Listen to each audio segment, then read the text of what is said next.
Buenaga.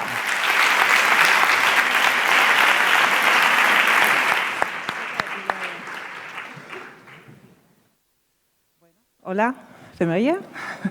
Vale, pues encantada de estar aquí con vosotros en Osakidetza. Para nosotros es un placer, tanto para Tirso como para mí, poder acercaros a la figura de Louis Gifford, ¿no? Un fisioterapeuta que no es conocido para todos los fisioterapeutas. Hacemos ahí la autocrítica, pero que creemos que hay que conocerlo. Y sobre todo, en este mundo interdisciplinar que nos comentabas, creo que poner sobre la mesa una figura como Louis Gifford en el 10º aniversario de su muerte este año era importante, así que gracias Osakidetza, gracias por habernos traído a Tirso, que viene desde Galicia, supervisor del área funcional del Hospital Álvaro Cunqueiro de Vigo, que podréis disfrutar después de esta charla, y bueno, pues a mí, ¿vale? Guay.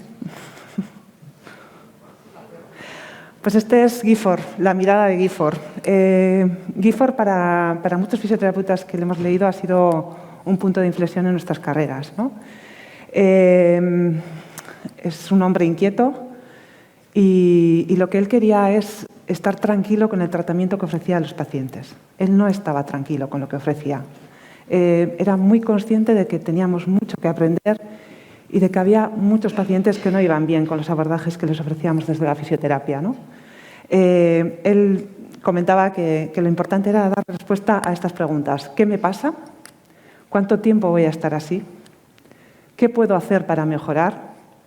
¿Y qué puedes hacer tú para que yo mejore, ¿no? Esas son las preguntas que se hacen los pacientes. Él añadía una que era ¿cuánto me va a costar esto? ¿Vale? Entonces, los pacientes que a él le traían de cabeza eran estos, que yo creo que los tenemos todos en consulta, ¿no?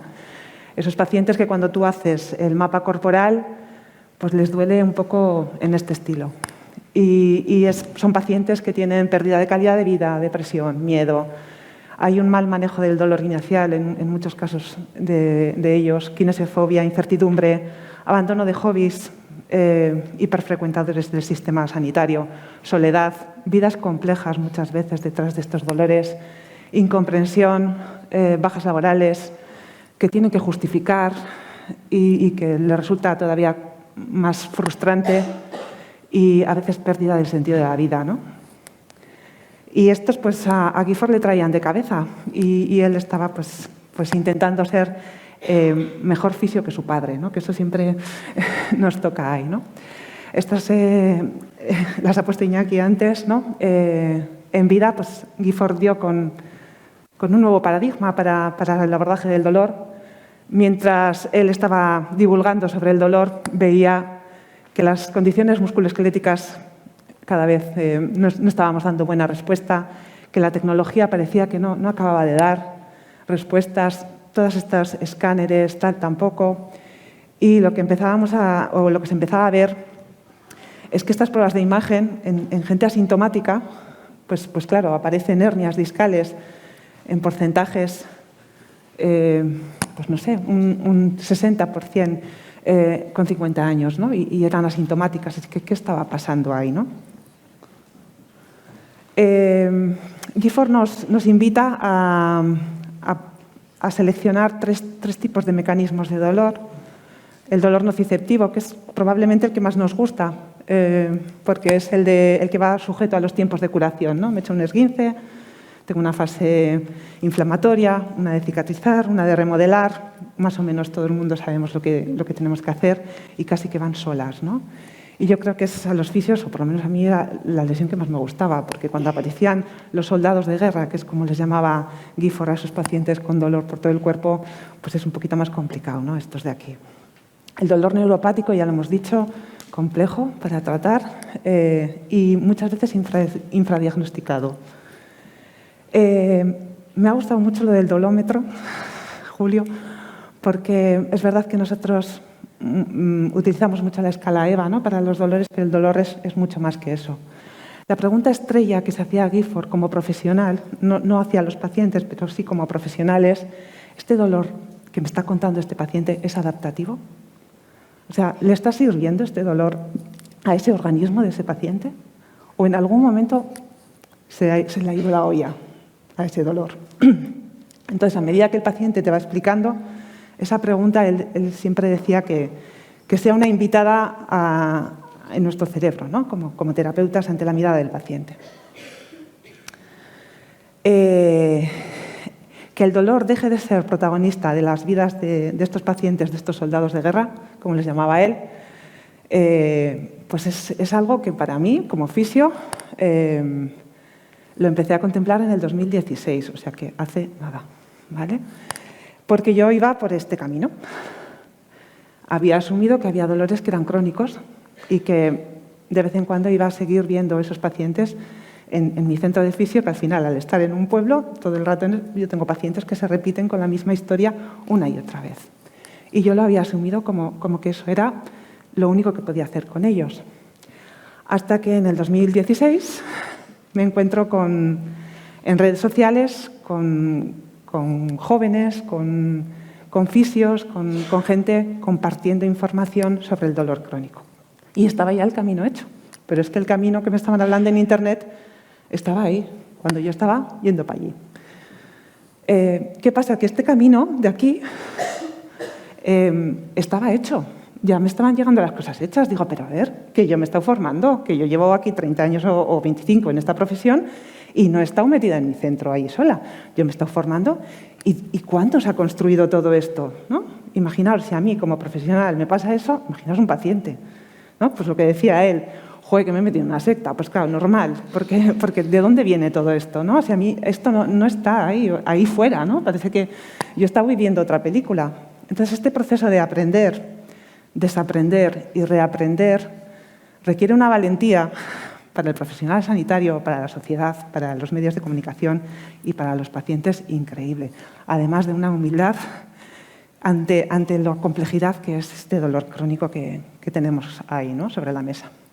Entonces, bueno, para reconciliarme, David Butler, que es otro referente del dolor, en su libro de Nervous System, ¿vale?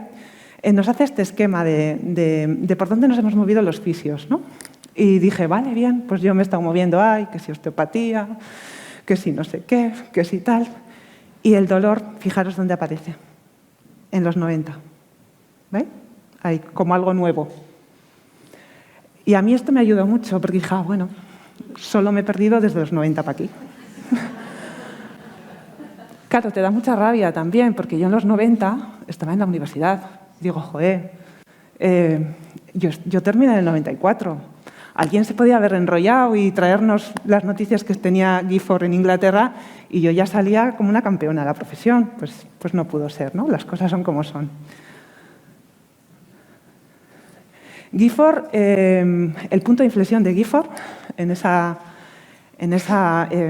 incomodidad que tenía con estos pacientes vino a través de 2 artículos que le pasó David Butler, un fisioterapeuta australiano. Lo digo así para que nos fijemos cómo Australia estaba muy cerca de Gran Bretaña en los 90. Nosotros Australia nos quedaba lejos, Inglaterra también, y casi que estábamos mirando más a Francia, los fisios por lo menos, ¿vale? Entonces, son 2 artículos, uno de Patrick Wall, que hablaba del dolor neuropático y de los nervios lesionados, los mecanismos centrales, entra eso ahí. Y otro artículo de Melzack y Katz, que habla de memorias de dolor en los miembros fantasmas. A Gifford esto le hace un clic y dice, ostras, memorias de dolor, ¿solo en los miembros fantasma? ¿O también hay lesiones? ¿O creemos que un dolor de rodilla es por la rodilla y lo que es un dolor fantasma? ¿No? Se le hace ahí un clic. Dice, ostras, igual si todo esto es verdad, esto tiene que ver con esos soldados de guerra que tengo, igual tengo que cambiar. No tiene ni idea de lo que va a hacer con ellos, pero sabe que lo que está haciendo no le va a llevar a ningún lugar. ¿Por qué? Porque lo que estaba haciendo es tener miedo de lesionar algo que estaba lesionado, de lesionarlo más. Entonces, que les mandaba reposo, cuidado, ir a la piscina como mucho, pero suave. Y estaba ahí, estábamos pillados todos los fisios un poco ahí, ¿vale? Bueno, aquí pongo, como voy a hablar de Gifford porque soy fan, pero que sepáis que hay muchos fisioterapeutas haciendo esa red y no solo fisioterapeutas, pero bueno, yo he puesto fisios y ya veis que he puesto todos así como de fuera, pero también en España tenemos grandes figuras, ¿no? Gifford, como estaba ahí rayado con esos dos estudios, fue a donde Patrick Gold. O sea, porque él se sentía suficientemente preparado para hablar con Patrick Gold, que ahí es nada, ¿no? Y le dice, oye, Patrick, ¿tú ves también esta similitud? ¿Puede ser que estos miembros fantasmas también no solo sea en miembros fantasmas, sino que también haya dolores que tengan memorias de dolor ahí? Y él le dijo, pues tiene sentido. Y dijo, pues esto tengo que llevarlo a los pacientes. Y él le dijo, pues suerte, porque madre mía, aquí para mover todo de cómo está montado a lo que hay que llevar, ¿no? Bueno, esto lo han puesto ya los compañeros, Ana Celia, pero para mí es clave. Yo creo que cuando enseñas, o por lo menos a mí me pasa en consulta, cuando enseño este diagrama de Blaeyen, es un psicólogo, ¿vale? Los pacientes con dolor crónico, estos soldados de guerra, se ven muy reflejados en esta historia, ¿no? Lesión, dolor, y los tres, bueno, ya sé que eran 4 jinetes del apocalipsis, pero los 3 nuestros serían el catastrofismo, miedo al dolor y evitación, miedo al movimiento. Detrás de estos 3, probablemente está que esta hipoalgesia inducida por el ejercicio, que no sé si lo he puesto bien, que esto la neuróloga seguro que sabes más, pero creo que era serotonina, oxitocina, ¿no? que vienen ahí con la hipoalgesia inducida del ejercicio. En gente asintomática sí, pero en dolor, gracias. Pero en el dolor, el sistema inhibitorio del dolor en los pacientes con dolor crónico no funciona. Y el ejercicio no provoca esa hipoalgesia, porque liberan cortisol y colecistoquinina, ¿vale? Entonces, esto es un problema que creemos que va unido a estas 3 historias. ¿Qué hace? Que como no se mueven, porque lo asocian el movimiento con el dolor, su cerebro asocia el movimiento con el dolor, los pacientes son sedentarios, el dolor no les deja moverse y tenemos ahí temas como la hipertensión, diabetes, colesterol. Importante, contextos de seguridad, ¿no? Para que salgan de ahí, importante cambios de estilo de vida. En el momento en el que hacemos ese cambio en esta gráfica y vamos hacia la disminución del miedo con estas intervenciones que hemos hecho aquí, y queremos hacer esa confrontación y esa exposición gradual al movimiento, no estamos hablando de mejorar la condición física, que efectivamente en sujetos asintomáticos va muy bien. Ganar resistencia cardiovascular, fuerza, resistencia, flexibilidad, composición corporal, pero no es el caso de los pacientes con dolor crónico. Los pacientes con dolor crónico, lo que es importante es que empiecen a moverse, pero no cualquier estrategia funciona y hay que elegir sobre todo bien el momento en el que se introduce el movimiento, por esto de aquí que comentábamos. La filial de la IASP, la ESFIC, la filial europea, este año ha dicho que en este círculo de cambio, digamos, de Prochanska y Di Clemente, no sé si lo conocéis, psicólogos también, en la fase precontemplativa y en la contemplativa no habría que meter el movimiento, mejor siempre en la de preparación hacia la toma de acción o en la acción misma. O sea que el momento en el que se introduce el movimiento es importante. ¿Por qué? Bueno, pues esta es una gráfica de las 1000 que hace Gifford. Gifford aportó a mi consulta una pizarra con rotuladores, porque hace unas gráficas maravillosas para explicar. Y esta para mí es genial, ¿no?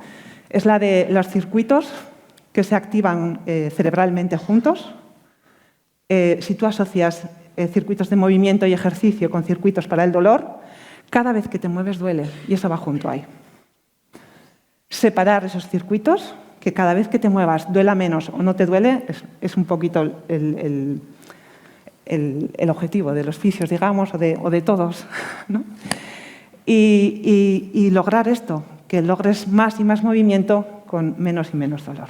Esta sería un poquito la idea. Y los pacientes con esto lo entienden muy bien, aunque Gifford siempre nos invita a que nosotros nos tenemos que saber todo lo que sabe Anne, que esto es, ¿no?, todo el tema de neurología. ¿Cómo hacemos esto? Pues tenemos que activar el movimiento sin que se desencadene la respuesta protectora aberrante. ¿Cómo? Educación, doble triple tarea, juego, actividad cognitiva, elementos distractores que nos ha enseñado muy bien Ana Celia antes con el equipo de fisios, ¿no? Sabemos que con el dolor crónico se pierde hasta 1 centímetro cúbico de sustancia gris al año a nivel estructural. A nivel funcional, el ejercicio tiene efectos neuroplásticos que pueden ayudar a mejorar los circuitos cognitivos de movimiento y emocionales, que son factores que nos comentaba Annie, que estaban ahí intercediendo en esas sensaciones de dolor, digamos, o esa vivencia del dolor.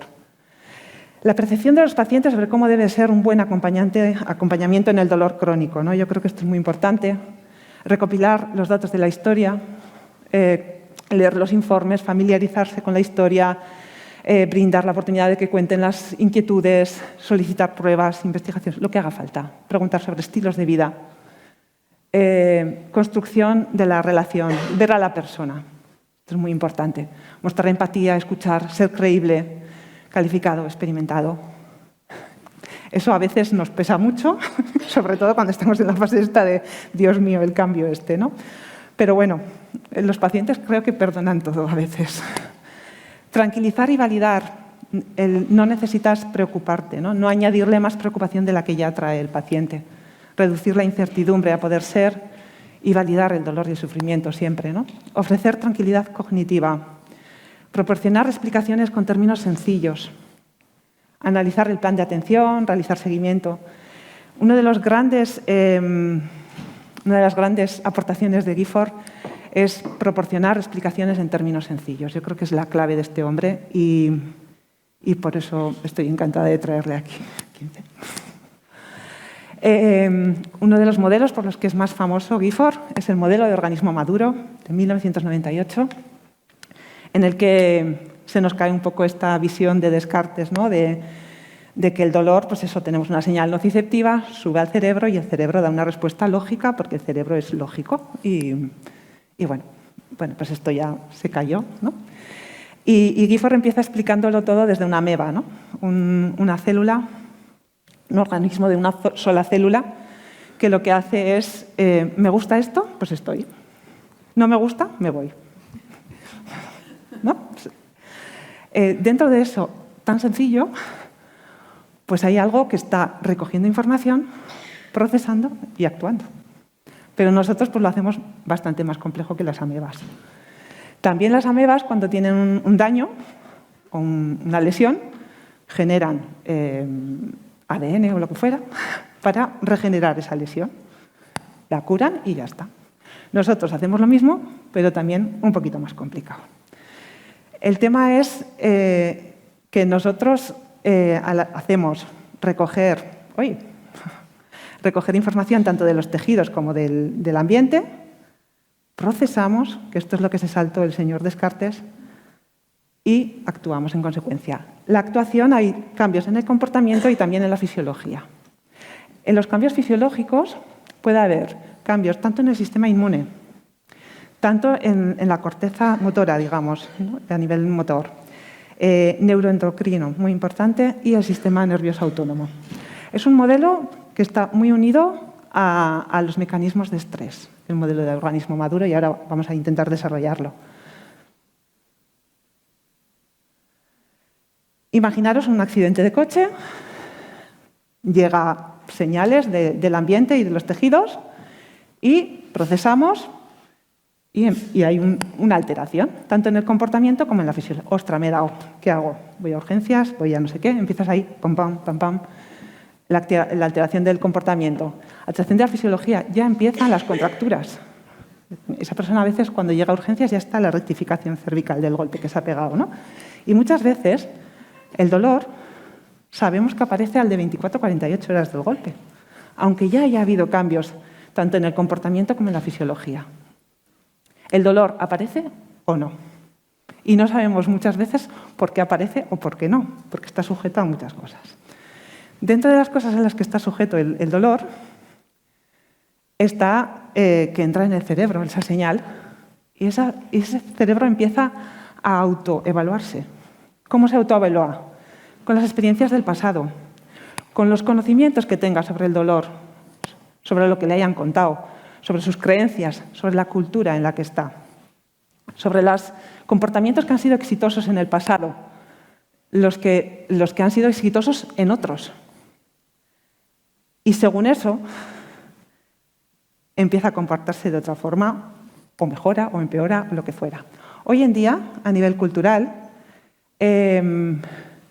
Nuestros pacientes tienen muchas opciones ante un dolor y eso genera incertidumbre. Y si dentro de todas esas opciones, además de que tenemos muchas opciones, cada uno dice una cosa, acabamos haciendo ahí un desaguisado. Entonces, es muy importante ir juntos, ¿no? Que es un poco el mensaje de la jornada de hoy, que me encanta, por cierto. ¿Qué pasa? Esto, lo que decíamos del apoyo, ¿no? ¿Por qué?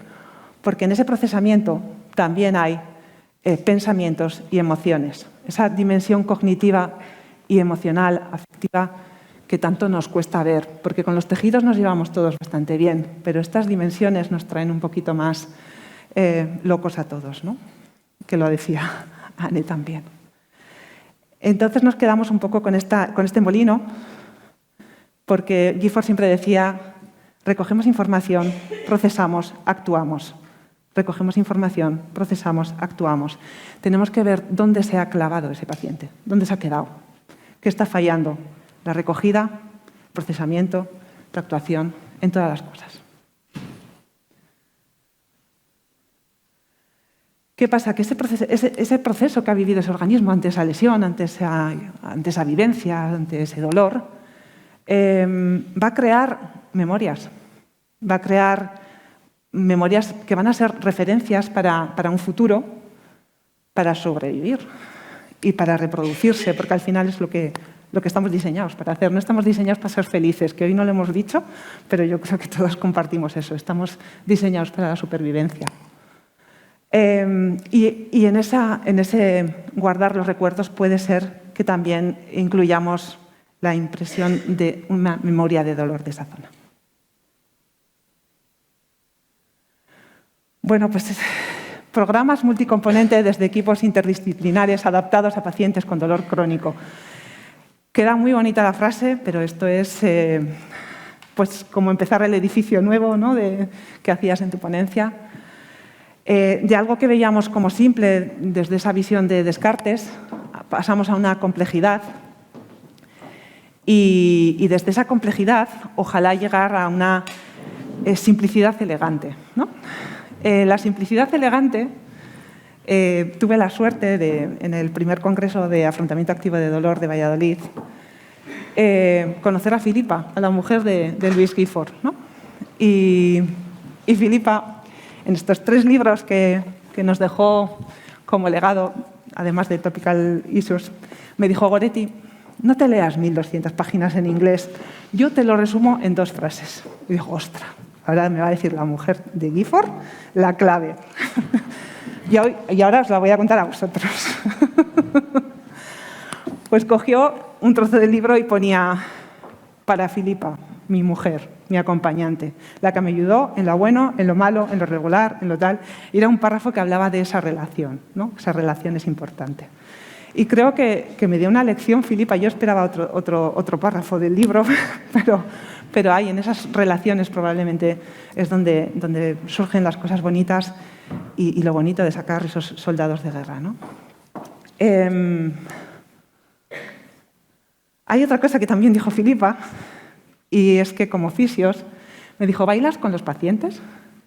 Digo, ¿yo a bailar con los pacientes? Y me dice, sí, ¿bailas y te ríes con los pacientes? Me dice, porque si no bailas y no te ríes, no eres buena fisio. Ahí queda. Así que este es Gifford, el hombre, The Man, absoluta fan de este hombre. Aparte del modelo de organismo maduro, tiene más modelos. El libro que nos dejó, la trilogía, está escrita en una fase terminal de cáncer. Y si él decidió utilizar los 6 meses que le quedaban para escribir un libro, es porque merece la pena leerlo. Está en inglés, lo sé. Y ser portavoz del mensaje que él quería transmitir es muy difícil. Y se nos ocurrió que es un poco como el dolómetro, ¿no? Que cómo transmite la música que escribe este hombre en ese libro en una escala de conocimientos. Es que es mucho más. Así que se nos ocurrió hacerlo mediante el teatro. Para sentirnos más cómodos, decimos ponencia teatralizada. Y la idea es tener esa mirada de Gifford, a ver si os llega. Yo suelo decir que la mirada de Gifford, bueno, es una pena porque cuando sale el libro, Gifford ya está muerto. Y el último libro ya lo va escribiendo su mujer. Entonces es alguien que conoces y a la vez dices, me lo he perdido por 2 años, porque yo me enteré de todo esto en el 2016. Y ya le empiezas a echar de menos. Pero lo bueno y el secreto está que su mirada yo la empiezo a ver en muchos fisioterapeutas y seguro que en otros profesionales también. Él siempre decía, empieza fácil y construye lentamente. Creo que es un lema maravilloso porque cuando estás perdido en esa fase en la que se te desmonta lo que sabes, pero todavía no sabes a dónde tienes que ir, lo de empezar fácil y construir lentamente, él no solo lo dice para los pacientes, sino también para el personal sanitario, y creo que es un mensaje buenísimo, ¿no? Porque si no, se nos queda esto como muy grande a todos. Así que mientras van poniendo las cosas, ¿qué más puedo decir?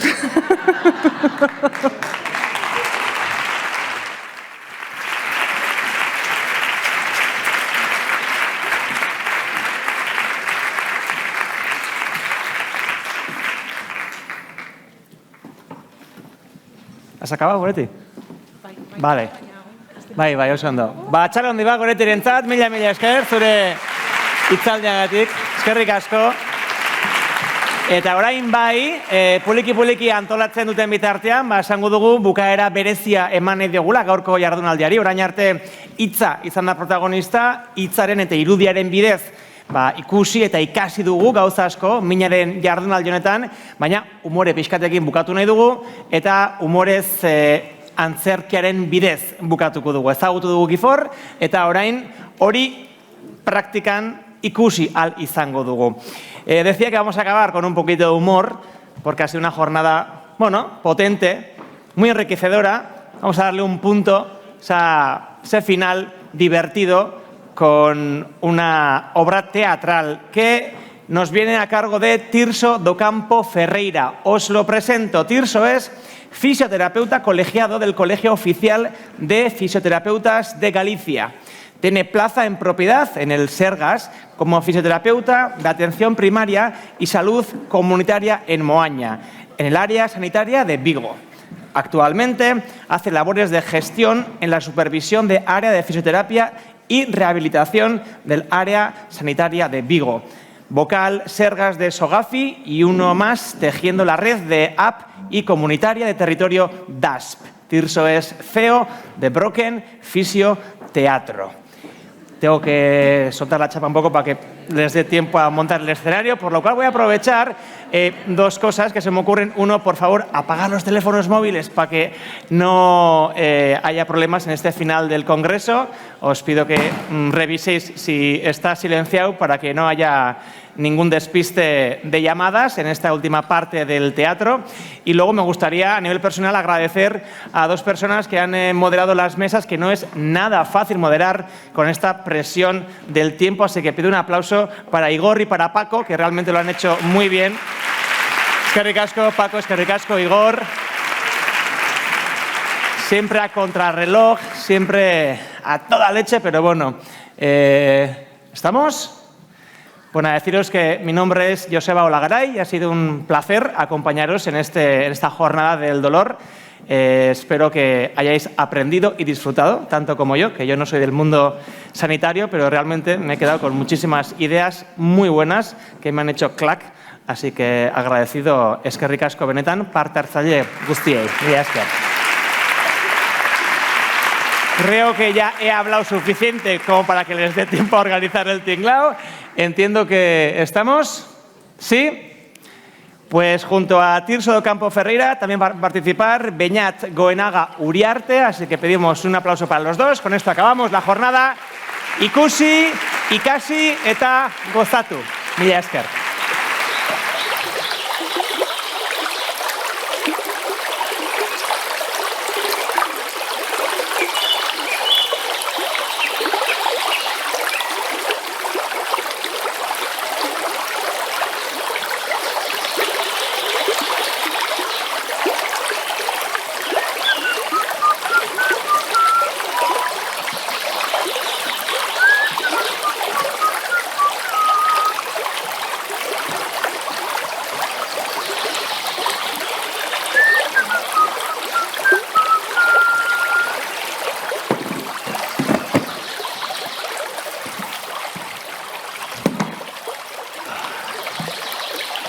Qué día tan estupendo, ¿verdad?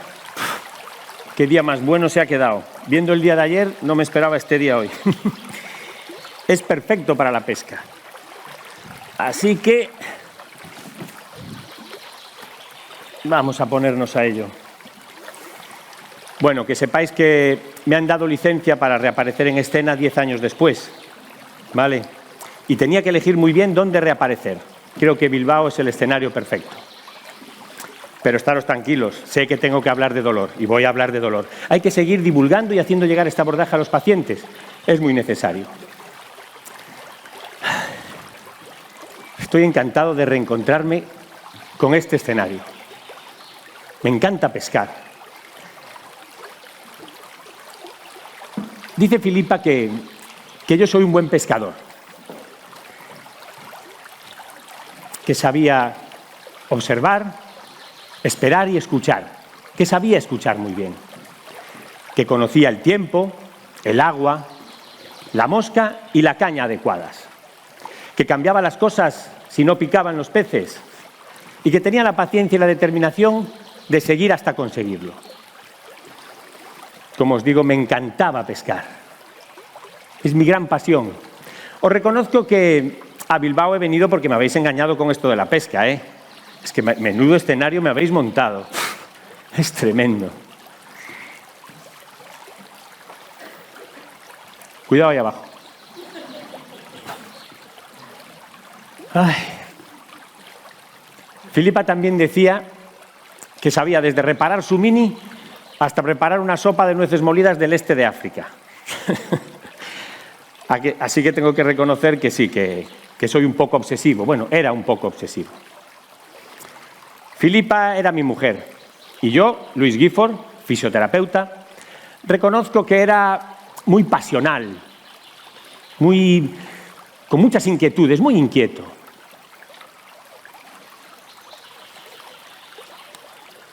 Ay. Bueno, os tengo que decir que para adquirir las diferentes habilidades sobre todos los temas que me motivaban y que me perseguían, los libros siempre fueron mis grandes aliados.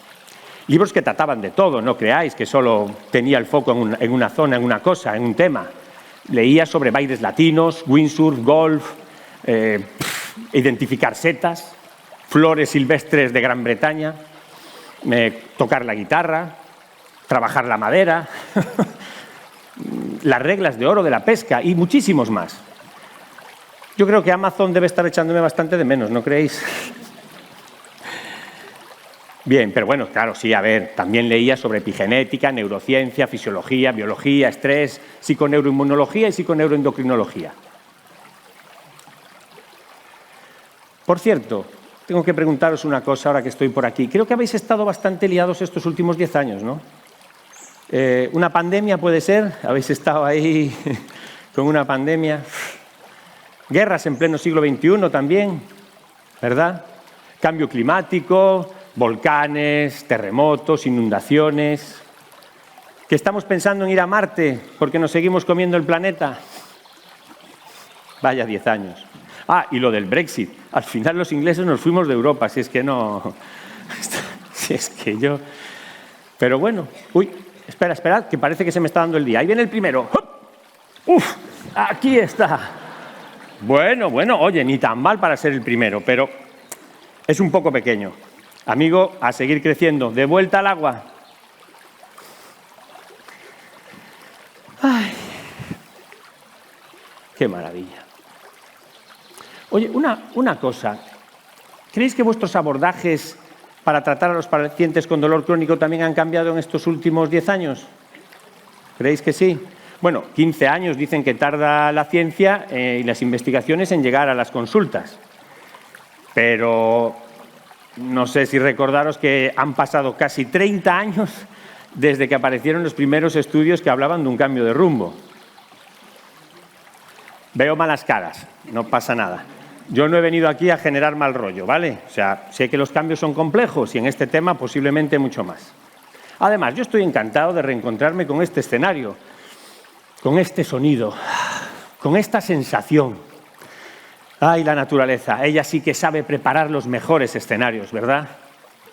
Escuchad.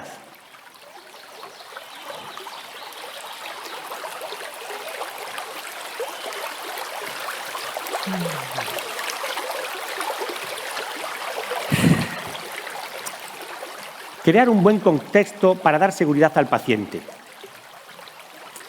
Prepararlo para el tratamiento.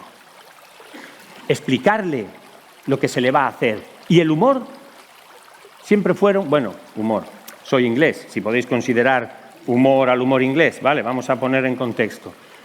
Siempre fueron ingredientes muy necesarios para tratar a los pacientes.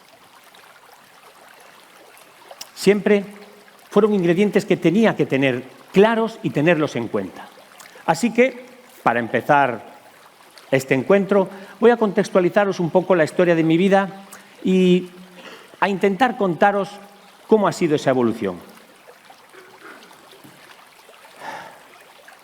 ¿Por dónde puedo empezar? Antes de ser fisioterapeuta fui zoólogo. Decidí darme una vuelta por la biología primero, porque necesitaba tener una visión panorámica. Como especie nos hemos ido convirtiendo cada vez en especialistas de cosas cada vez más pequeñas, ¿vale? Como creando pequeños reinos en nuestra propia parcelita. Y yo necesitaba tener una visión más amplia. Todo parecía que yo acabaría siendo fisioterapeuta. Mis padres eran fisioterapeutas. Mi mujer Filipa, fisioterapeuta. Grandes amigos fueron y son fisioterapeutas. Así que yo empecé mi vida académica siendo zoólogo, si lo acabo de decir. Empecé siendo zoólogo, es que... ¿Cómo os he liado ahí? Cuanto más conozcamos nuestra parte humana, nuestra parte animal, nuestra capacidad limitada para estar atentos, y son las dos. Como acabamos de comprobar, os había dicho zoólogo ni hacía 10 segundos y ninguno os habíais dado cuenta o muy poquitos. Cuanto más entendamos nuestro software, diseñado para la época de las cavernas y con todo el sentido del mundo para aquella época, pero no tanto para la de ahora, nos entenderemos mejor, nos comprenderemos mejor y podremos ayudarnos mejor. Uy, esperad que esta mañana se me está dando bien, ahí viene. ¡Opa! Este tiene fuerza, se nota que es pez de río. Pero también es pequeño, sí, hay muchos ojos mirando, lo voy a devolver al agua. Todavía es pronto, amigo, tienes que seguir creciendo. De vuelta al agua. Ay.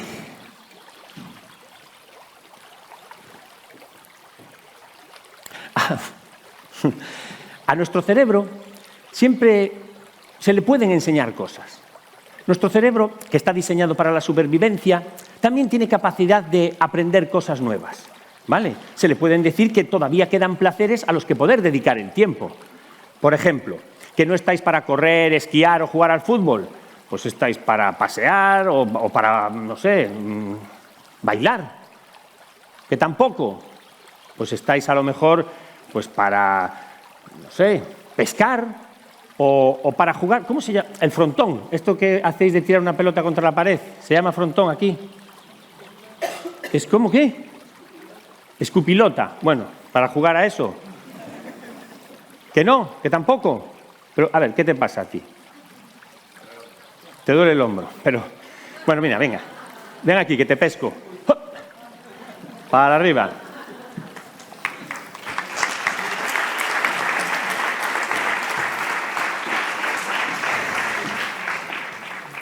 Ven para aquí. Yo siempre fui un firme defensor de valorar y evaluar muy bien a los pacientes, de que no se me escapara nada importante, de tener todo claro. Eso siempre da mucha seguridad al paciente. Bueno, ¿cómo te llamas? Beñat. Beñat. Bonito nombre, Beñat. Y cuéntame, ¿qué te duele? ¿Dónde tienes el problema? ¿Por qué no puedes hacer cosas que te gustan? El hombro. Me duele el hombro. ¿Qué hombro? ¿El derecho? El derecho. ¿Cómo estará el torcido? Bueno. ¿Y cómo te duele? ¿Cómo es ese dolor? Explícame un poco. No, me duele al levantar, al moverlo. La noche mal. La noche es lo peor. Jodido. La noche en cama no aguantas. Se hace lo que se puede, pero me duele. Y hacia arriba, llevarlo hasta el peor, hacia atrás. Me duele. Ahí. A ver, me duele ahí. Bien. Y vamos a ver, ¿tú lo asocias con algo? ¿Crees que ha podido haber algún motivo que llevase a aparecer ese dolor? ¿Cuánto llevas con él? 2 semanas. 2 semanas. Sí. Bueno, por ahí. no es para quejarse. Bueno, me molesta. Bueno, ya, pero aquí hay más gente y Ya, oye, ya. estás interrumpiendo. De hecho, ya no sé por dónde. Pero bueno. 2 semanas. ¿Y de qué crees que pudo ser? Si tienes alguna idea, tú que te conoces mejor que yo. A ver, estuve pintando la casa. Pero pintando la casa, ¿qué es? ¿Haciendo un mural? O sea, pintando, ¿a qué te refieres con pintar? Paredes, techos y toda la casa, vaya. ¿Pero cuánto tiempo echaste pintando la casa? 4 días. 4 días pintando la casa. Ya lo tengo. Es una tendinopatía. O sea, te viniste muy arriba. 4 días pintando la casa. Había que acabar. Había que acabar. Estoy seguro de que la última vez que hice esto fue hace 30 años. Por lo menos. ¿Sí? Tenía 30 años hasta ya. A los tendones no les gusta nada que pases de hacer las cosas de cero a como si no hubiera un mañana. Y entonces lo más probable es que sea una tendinopatía. ¿Qué te parece? Chungo, ¿no? Mal. ¿Chungo? Mal, la he liado. Beñat, no la has liado, Beñat. ¿Por qué? A ver, que de la tendinopatía se sale. O sea, Espero. no te asustes. No sé. De la tendinopatía se sale, eso tienes que tenerlo claro. Y que podrás volver a hacer cosas como venir otro día a pescar conmigo o yo qué sé, o partir troncos con un hacha que hacéis aquí en Bilbao. ¿Cómo le llamáis eso? Escolaris. ¿Escolaris? Sí. No extraescolaris, escolaris. Ah, escolaris. Ah, escolaris, perdón. Es que el inglés y el vasco no tienen raíces. Pues nada, mira. Para la tendinopatía lo que vas a tener que hacer van a ser ejercicios, ¿vale? Nosotros lo conocemos como pastillas de movimiento, para que te vaya bajando el dolor. ¿Te lo esperabas? Algo me habían dicho. ¿Te habían dicho, ya tenías una Sí, idea? algún Oye, ejercicio. pues, ¿qué iba a ser de ejercicios esto? Sí. Sabías que no iba a ser de tumbarte, viste la camilla y dijiste, no, ejercicios. Pues sí, veo bastante bien preparados a los pacientes de Bilbao. Mi enhorabuena a todos los clínicos. Esto va de ejercicio, esto va de moverse. Vale. Y bueno, ¿qué te iba a decir? Ah, sí, el dolor. El dolor vas a tener, o te va a durar durante un tiempo, ¿vale? Porque el dolor, en este caso, va muy asociado a los tiempos de recuperación de los tejidos. Entonces, según vayamos recuperando el tejido, según vayamos mejorando eso, el dolor irá bajando. Pero a veces va con altibajos, ¿sabes? No es lineal. Mira, esto te va a gustar. A mí lo de los altibajos me gusta explicarlo con el modelo Toblerone. Momento publicitario. El modelo Toblerone, ¿lo conoces esto? Toblerones, sí. Vale. ¿Y el modelo Toblerone? No sé. Hay que leer más a Gifford. Fíjate, os lo voy a enseñar. ¿Veis que va como en dientes de sierra? Pues tu dolor irá mejorando, irás diciendo esto ya está, estoy recuperando, de repente se estanca y retrocede y vuelve el dolor. Ya dormías y vuelves a no dormir una noche. Y eso es una recuperación en dientes de sierra, pero a mí me gusta más en Toblerone, ¿vale? Sube, se estanca, baja, y estos son los altibajos de las recuperaciones que van ligadas, en este caso, a los tiempos de evolución, de cicatrización y de curación de los tejidos. ¿Qué te parece? ¿Va a durar mucho? A ver, va a durar lo que dure. Una tendinopatía tiene unos tiempos, otra, pero no es el tema de esta charla. Lo que te quiero dejar claro es que de la tendinopatía se sale, de la tortícolis se sale, de los esguinces de tobillo se sale, ¿vale? Mira, vamos a celebrarlo, ¿qué narices? Toma. Dale, dale. ¿Qué no quieres cabrar más? Ya voy a darle. De todos estos problemas y estas cosas que nos pasan se sale. ¿Qué tal el hombro? Mejor.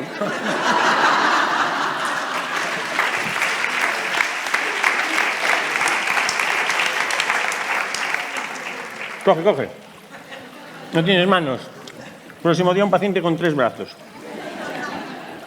No, coge todo. Todo. Vas a repartir con tus compañeros de fila para que se vaya integrando y se vaya entendiendo esto de los altibajos, porque con el Toblerone se entiende. Voy a bajar.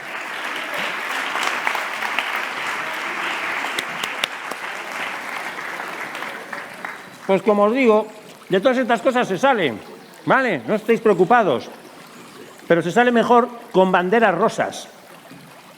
¿Sabéis lo que son las banderas rosas? ¿No? ¿Para qué escribir un libro? O 2 o 3, ya no me acuerdo. Os explico. Al personal sanitario nos gusta clasificarlo todo. Ponerle banderitas a todo, que todo nos cuadre. ¿Vale? Entonces tenemos las banderas rojas. Estas son cuando hay algo grave, algo chungo. ¿Se dice chungo en Bilbao? Una fractura, un tumor, algo que se escapa a nuestras capacidades y tenemos que derivarlo al médico. Esto no es cosa nuestra. Banderas rojas. Eso lo tenéis claro. Después tenemos las banderas amarillas.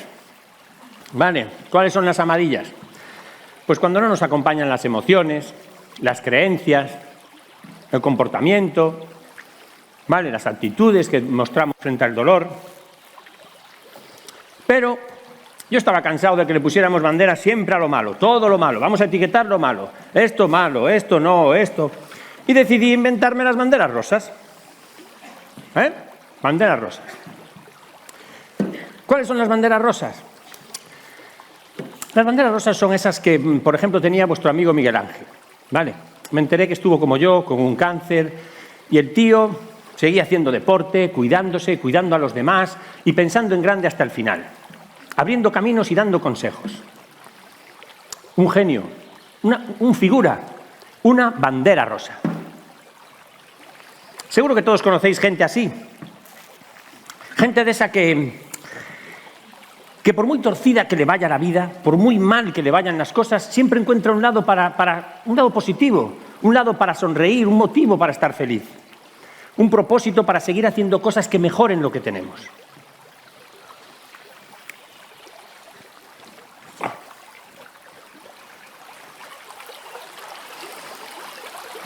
¡Qué día más bueno!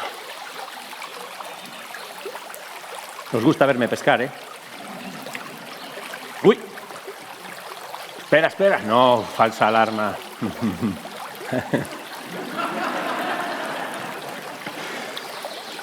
Hablando de banderas rosas, no me digáis que este escenario no es perfecto. Esto es una auténtica bandera rosa. La naturaleza es que prepara los mejores escenarios. Ahora sí, ahora sí. Uy, este es grande, este es grande. ¡Ahí va! ¡Opa! ¡Oh, oh!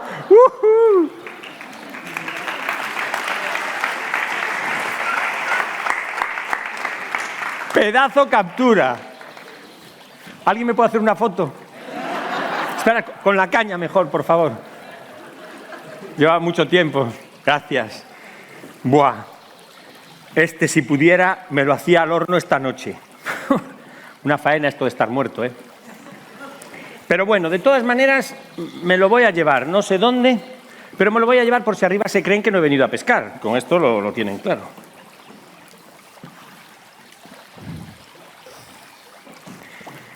Bueno.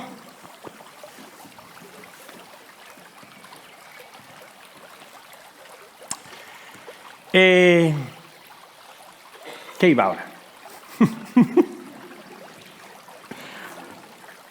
Ya os he hablado de la pesca. Bueno. No os creáis que todo esto que digo lo tuve claro desde el principio, de cómo tratar a los pacientes.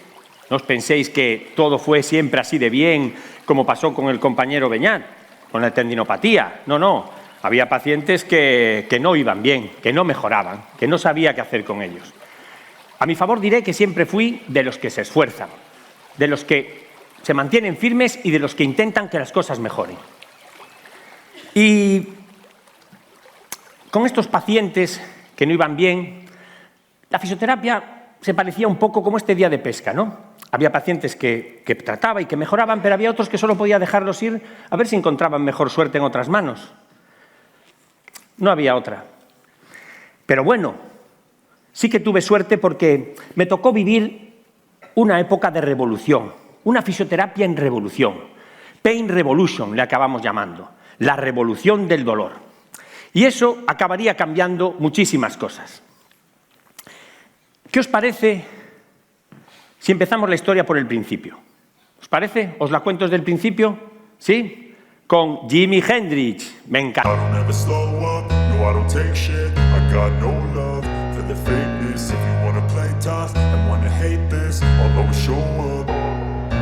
I don't ever slow up, no I don't take shit. I got no love for the fakeness. If you wanna play tough and wanna hate this, I'll always show up and make a statement. I don't ever slow up, no I don't take shit. I got no love for the fakeness. If you wanna play tough and wanna hate this, I'll always show up and make a statement. Everything I do so instinctive and so passionate. Every word I move so descriptive like an adjective. I got a vendetta against people who patented being negative when you should be getting after it. I got facts over tracks, this and that. Spitting slow, spitting fast. I could roast, I could gas. Think I'm okay at last, but I don't know if that can erase all the past. And the pettiness, a reflection of the emptiness. Le eché muchísimo de menos, muchísimo. Mi padre era un fisioterapeuta reconocido. Era de esos que estaban en un bar, se les acercaba a alguien y le decía, oye, que me duele el cuello. Y cogía a mi padre, le agarraba el cuello y ¡zas! ¡Crack! Le manipulaba y alivio instantáneo. Se podía decir que mi padre era un auténtico crack.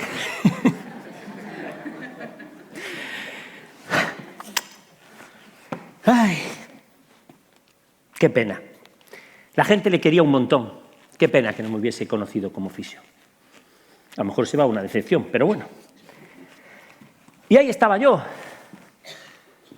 con algunos pacientes que mejoraban, otros que no, pero con ganas de aprender más.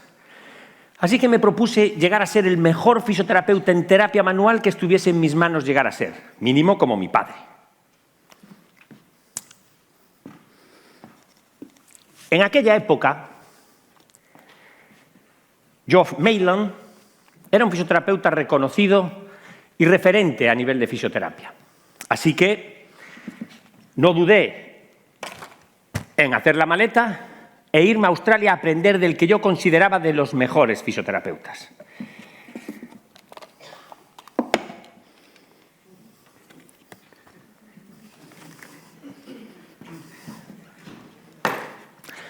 En sus clases conocí a David Butler y Mark Jones.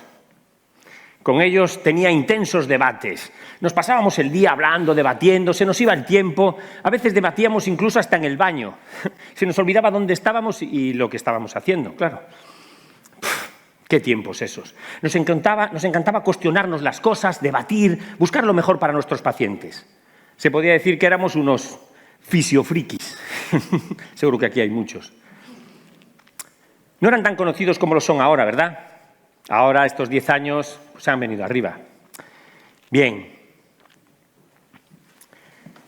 En aquella época empezó a sonar también, aparte de Jimi Hendrix, la neurodinamia. ¿Vale? La fisioterapia ya no era una cosa solo de músculos, articulaciones, huesos y tendones. El nervio empezaba a ser el protagonista. Ya podíamos movilizarlo, deslizarlo, rebajar su tensión. Ya no éramos, la fisioterapia musculoesquelética ya no era una cosa tan rígida y empezábamos a fijarnos en el sistema nervioso y en lo no tan tangible. Podría ser que se abrieran nuevos tiempos. Mayland no apoyaba demasiado la neurodinamia, de momento. Podría ser que fuese solo una moda pasajera para dar respuesta a esos pacientes que parecían no tenerla. No teníamos ni idea, pero estábamos encantados. No, I don't take shit. I got no love for the fakeness. If you wanna play tough and wanna hate this, I'll always show up. I don't ever slow up. No, I don't take shit. I got no love for the fakeness. If you wanna play tough and wanna hate this, I'll always show up and make a statement. En la vida vas buscando una cosa hasta la otra punta del planeta y lo que encuentras es algo muy diferente. Lo que más me sorprendió de Geoff Mayland no fue su habilidad manual, sino la manera de comunicarse. Cómo preguntaba a los pacientes, el énfasis con el que lo hacía. Cómo conseguía que el paciente se relajase y le contase cosas. Cómo le miraba a los ojos. Cómo era capaz de trasladar esa intensa escucha. Cómo parecía que lo que le contase el paciente era lo más importante que había. Así que volví de Australia con nuevas ideas y con ganas de ponerlas en marcha en mi centro de fisioterapia familiar.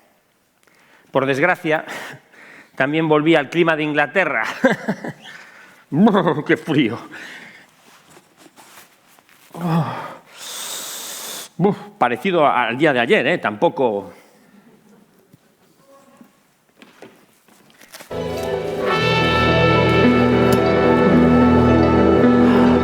Run like a circle in a spiral, like a wheel within a wheel, never ending or beginning on an ever spinning reel, like a snowball down a mountain or a carnival balloon, like a carousel that's turning, running rings around the moon, like a clock whose hands are sweeping past the minutes of its face, and the world is like Vuelta a ese lugar de soledad, donde no tienes con qué compartir experiencias, pero sí tienes la posibilidad de poner en práctica cosas nuevas.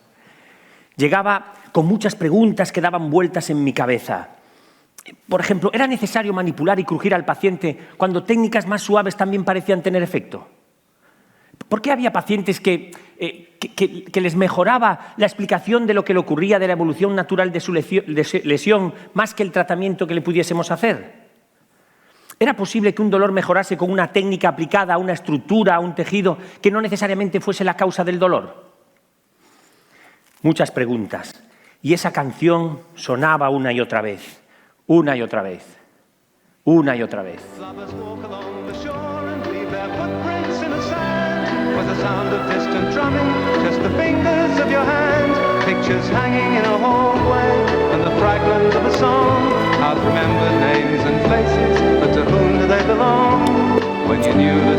Ahí estaba esa canción, ahí estaba. Esa canción dando vueltas como mi cabeza, con todas esas preguntas que me hacía. Como un molino de viento, cogiendo información, procesándola y dando una respuesta. Siempre en movimiento. Coger información, procesarla y dar una respuesta. Siempre dando vueltas, siempre aprendiendo. Coger información, procesarla y dar una respuesta. Y a poder ser aprendiendo algo por el camino y madurando. Un día, tener acceso a nuevas líneas de investigación, a nuevas teorías y a posibles explicaciones desde la neurociencia supusieron un cambio de inflexión, un punto de inflexión en mi vida profesional. David Butler, aquel fisiofriki con el que perdíamos la noción del tiempo, de lo que estábamos haciendo, ¿os acordáis? Me hizo llegar un artículo revelador, un artículo de Patrick Wall, un artículo que lo cambiaría todo. Era sobre aquellos pacientes con dolores que no cedían, soldados de guerra les llamaba yo. Los reconocía en cuanto entraban en la consulta y me daban ganas de echar a correr. Es que nada de lo que yo les hiciese podía cambiar su lucha permanente contra el dolor. Estaban continuamente enfocados en el dolor. Yo ya sabía cómo iba a ir la cosa. Primero mejorarían, después no, y al final acabarían estando igual. Y eso era desesperante. Era horrible. Pero de repente, ¡wow!, la nueva investigación me hacía ver que el dolor crónico se imprimía en el sistema nervioso a pesar de que la curación de los tejidos ya hubiera ocurrido. El dolor crónico se imprimía en el sistema nervioso. Ese dolor no era igual a daño en los tejidos. El dolor no era igual al daño. Y todos aquellos años en los que el paciente con dolor crónico yo pensé que no tenía que volver a moverse, sí tenía que volver a moverse, tenía que volver a hacer ejercicio, tenía que volver a recuperar su funcionalidad, porque no había riesgo de dañarle. Todos esos años que me tomé tan en serio el dolor, diciéndole a mis pacientes que guardaran reposo, que evitaran el dolor, ya no tenían sentido. Estaba en shock, pero aliviado a la vez.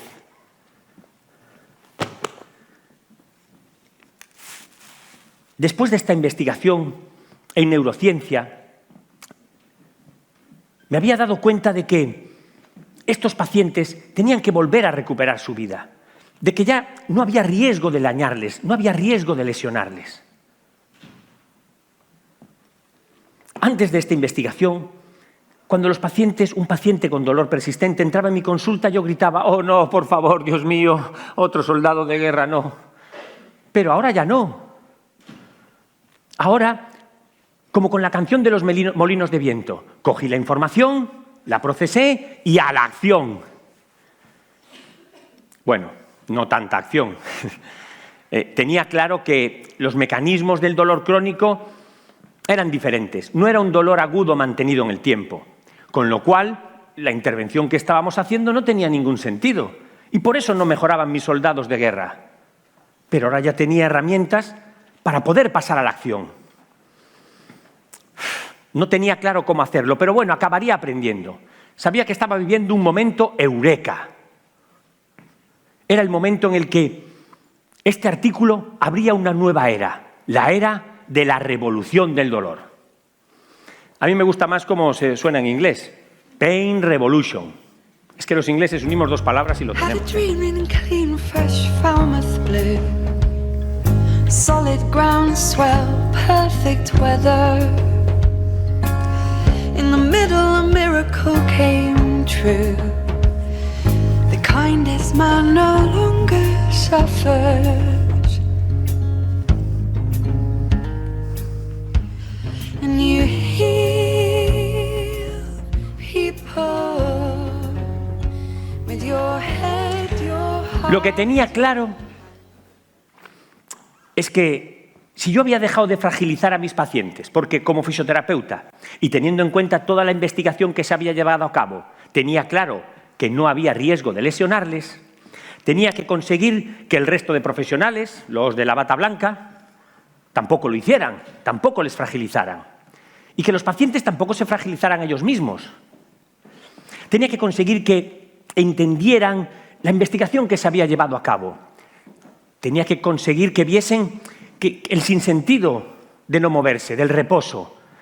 Tenía que conseguir que entendieran los mecanismos del dolor crónico. Quitarles ese miedo a lesionarse, ese miedo a moverse.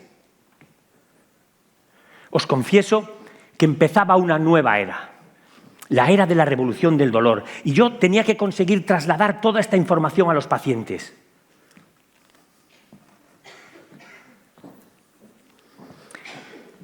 Con metáforas, con imágenes, con narrativa,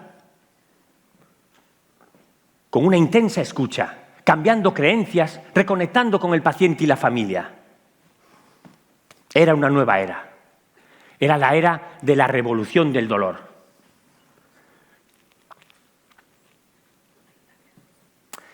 Para esto, un compañero fisio con el que compartía investigaciones, aprendizajes, Mike Tucker, me decía que teníamos que hackear el cerebro de nuestros pacientes, que teníamos que ser capaces de eliminar todas esas creencias que tenían sobre el dolor e instalar una información actualizada.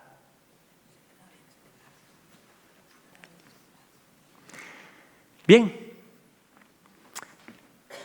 dicen que se me daba bien explicar, que creo que me conocéis por el modelo de organismo maduro. ¿Puede ser?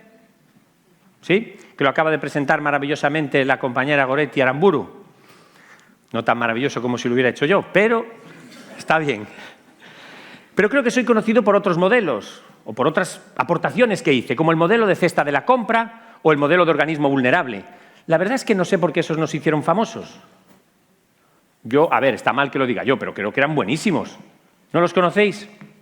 Bueno, os voy a hablar, por si consigo que se haga famoso hoy, del modelo de la cesta de la compra, ¿vale? Porque el trocito de alma que ha venido a veros y a compartir con vosotros un poco de mi vida no quiere que os marchéis con las manos vacías. Así que vamos.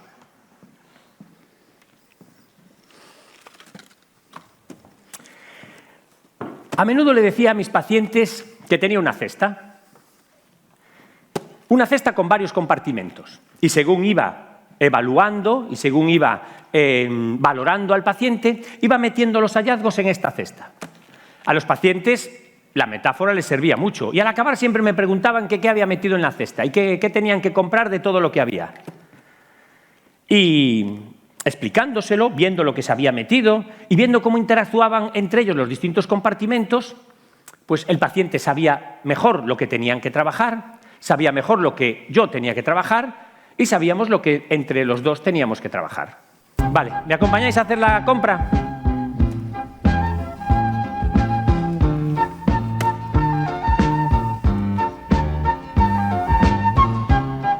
Bien.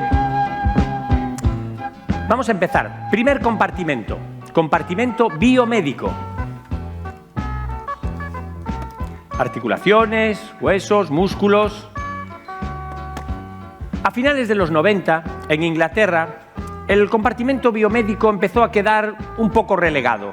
¿Sabéis si aquí ocurrió lo mismo? ¿Sí? Bueno, pues en Inglaterra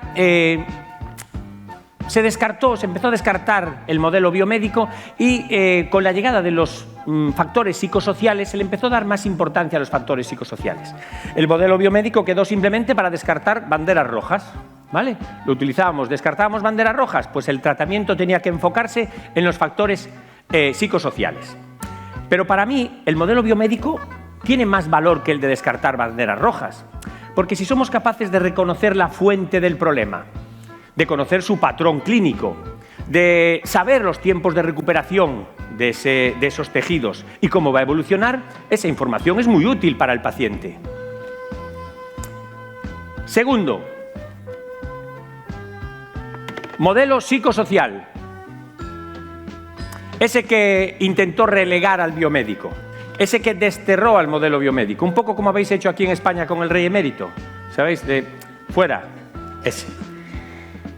Las investigaciones que estamos teniendo le dan especial relevancia a los factores psicosociales en la transición del dolor agudo al crónico. En general, el pronóstico de una lesión está más influenciado por los factores psicosociales que por los biomédicos. A la cesta. ¿Y cuáles serían esos factores psicosociales? Bueno, yo para recordarlos pues he utilizado una regla mnemotécnica. A, B, C, D, E, F y W. A serían las actitudes o creencias del paciente respecto al dolor. Attitudes. No sé si sabéis inglés. La B, comportamiento, behavior, comportamiento del paciente con el dolor o por el dolor. C, economic. La E no suena. Economic. Que es, pues, si hay problemas económicos para poder recibir el mejor tratamiento, o si estamos esperando una indemnización, o estamos de baja, y eso puede influir sobre el dolor. D, diagnóstico y tratamiento. ¿Qué entiende el paciente por lo que le pasa? ¿Qué cree que tiene? ¿Qué le han dicho que tiene? ¿Qué tratamientos se le han ofrecido? E, emociones. Emociones relacionadas directamente con el dolor. F, familia. La familia si es excesivamente protectora, si no le hacen caso, si no lo tienen en cuenta. Y W, work, el trabajo. ¿Cómo va a influir ese dolor en mis habilidades laborales? Si voy a poder volver a trabajar de lo mismo, si voy a tener que cambiar de trabajo, cómo va a ser la relación laboral después porque yo dejo de hacer unas actividades que tienen que hacer mis compañeros. Tercer compartimento, el de las restricciones funcionales. ¿Alguien quiere cortar el pelo? Bueno, restricciones funcionales son todas aquellas actividades que el paciente te dice que ha tenido que dejar de hacer o que le cuesta hacer por culpa de su dolor, ¿vale? Y eso lleva implícito pues, pérdidas de movilidad, pérdidas de fuerza, tejidos sensibilizados, asimetrías, patrones disfuncionales, restricciones funcionales. El siguiente, salud general. A ver si me sale, que he estado practicando. La salud general se relaciona con hábitos de vida saludables, qué comer, descansar, dormir lo suficiente, hacer deporte. Que sepáis que entre vosotros, vosotras y una buena salud general hay un esfuerzo que tendréis que hacer. Solo ahí sentaditos mirando para mí no lo vais a conseguir. Y por último, el protagonista de mi viaje profesional, el dolor.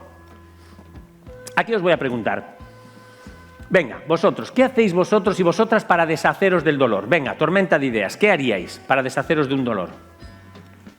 ¿No tenéis ninguna idea? Quedar con amigos. Dormir. Aparte nos vale para el del compartimento de salud general. Yoga. Nadie, aquí no quedáis a tomar una cerveza, nada. ¿No? Sí, tomar algo. Drogas, nadie toma drogas. Se han ido los que toman alguna medicación, alguna droga. No, ¿o no tenéis dolor? ¿Qué? El Toblerone. Muy bien, hay gente que ha estado atenta, una persona. Bien, para mí, lo que me ayudaba a deshacerme de mi dolor era esto, era venir a pescar. Esta era mi pasión. Y si tenía un día como el de hoy, ni os cuento. A la cesta. Entonces ya tenemos nuestra cesta, el modelo cesta de la compra. Viendo lo que hemos metido dentro y viendo cómo se relacionan estos compartimentos, podemos tener una idea de qué pasos tenemos que dar, qué pasos tenemos que seguir. Bien.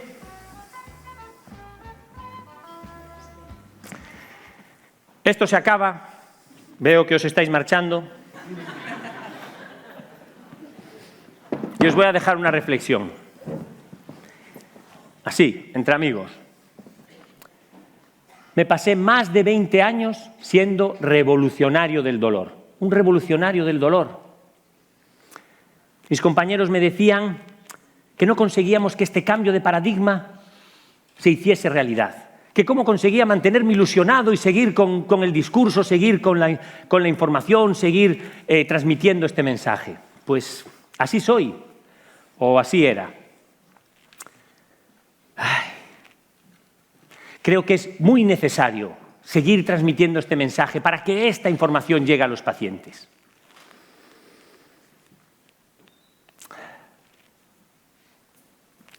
Esto es muy complicado. Os reconozco que es muy complicado, que es muy difícil. Tenemos que conocer la naturaleza humana y saber que nos va a costar resetearnos, que nos va a costar cambiar la información, desestructurarnos. Nos es más fácil seguir creyendo con lo que nos ha traído hasta aquí. Es mucho más fácil. Por eso tendremos que montar el mejor escenario una y otra vez. Y seguir pescando, siempre. Lanzar la caña una vez más. Porque es posible que ese mensaje le llegue a alguien y le pueda ayudar mucho. With your head, heart, hands. Por favor. With your head, heart, hands. With your head, heart, hands. With your head, Heart, hands. In your head, heart, hands. In your head.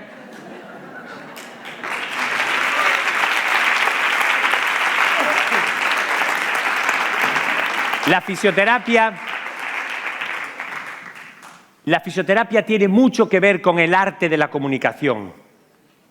Tiene que ver con lo que haces, pero también con cómo lo haces. El contexto lo es todo. El escenario es la clave. La fisioterapia es el producto de dos personas trabajando juntas, de dos cerebros que trabajan juntos, de dos sistemas nerviosos trabajando juntos en busca de un cambio beneficioso. Gracias.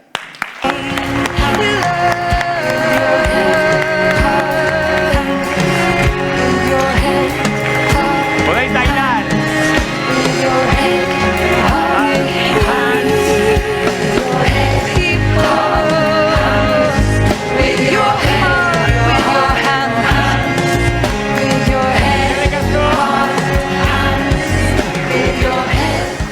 Eskerrik asko guztioi, berandu xamar, baina hementxe bukatzen dugu, perdonad el retraso, hemos acabado aquí y ahora la 7ª jornada de dolor. Espero que hayáis disfrutado, hurrengo bat arte, ondo izan, agur!